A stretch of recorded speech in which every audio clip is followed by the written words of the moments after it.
Siyempre, sabi ng Biblia, lalo na sa mga kasambahay, Kasambahay. sa pananampalataya.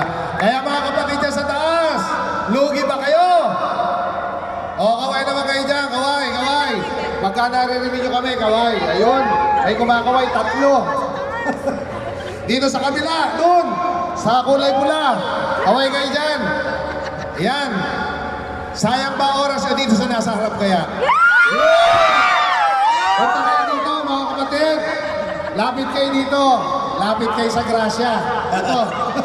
At hindi lamang dyan sa ating harapan, maging doon sa ating likuran. Dito tayo sa likod. Ayun, kaway, kaway. Mga kapatid! Lapit na kayo lahat dito. Dito, lapit kayo. Ang hindi lalapit, malayo. Ito ay araw ng ating pagsasaya, mga kapatid, na ating ipagdiriwang ang piyesta ng Diyos.